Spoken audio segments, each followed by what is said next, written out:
بسم اللہ الرحمن الرحیم اللہم صلی علی محمد کما تحب وترضى له۔ استخارے کا مسنون طریقہ یہ ہے کہ دن رات میں کسی بھی وقت بشرط یہ کہ وہ نفل کی ادائیگی کا مکروہ وقت نہ ہو، 2 رکعت نفل استخارہ کی نیت سے پڑھے۔ نیت یہ ہو کہ میرے سامنے یہ معاملہ یا مسئلہ ہے، اس میں جو راستہ میرے حق میں بہتر ہو اللہ تعالیٰ اس کا فیصلہ فرما دے۔ سلام پھیر کر نماز کے بعد استخارہ کی مسنون دعا مانگے جو حضور صلی اللہ علیہ وآلہ وسلم نے تلقین فرمائی ہے۔ استخارہ کی مسنون دعا: اللہم انی استخیرک بعلمک واستقدرک بقدرتک واسألک من فضلک العظیم فإنک تقدر ولا اقدر وتعلم ولا اعلم وانت علام الغیوب۔ اللهم إن كنت تعلم أن هذا الأمر خير لي في ديني ومعاشي وعاقبة أمري وعاجله وآجله فاقدره لي ويسره لي ثم بارك لي فيه، وإن كنت تعلم أن هذا الأمر شر لي في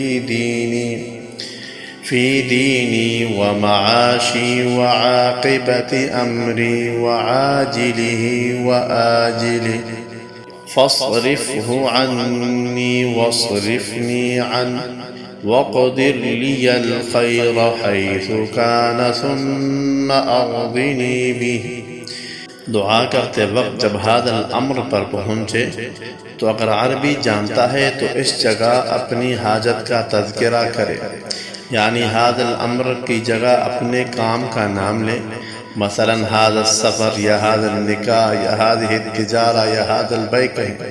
اور اگر عربی نہیں جانتا تو هذا الامر کہہ کر دل میں اپنے اس کام کے بارے میں سوچے جس کے لیے استخارہ کر رہا ہے۔ استخارے کے بعد جس طرف دل مائل ہو وہ کام کرے۔ اگر ایک دفعہ میں قلبی اطمینان حاصل نہ ہو تو 7 دن تک یہی عمل دہرائے، انشاءاللہ خیر ہوگی۔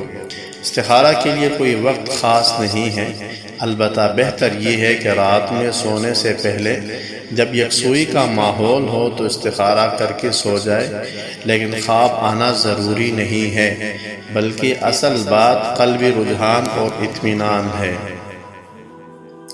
احادیث مبارکہ سے معلوم ہوتا ہے کہ جس شخص کی حاجت ہو وہ خود استخارہ کرے۔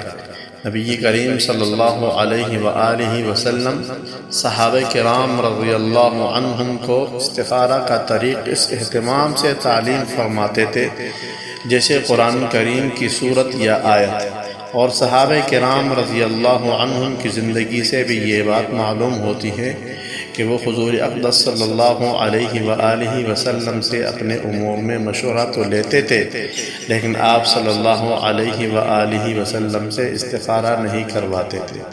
حالانکہ نبی کریم صلی اللہ علیہ وآلہ وسلم سے مقدس اور برگزیدہ کوئی فرد بشر نہیں ہو سکتا۔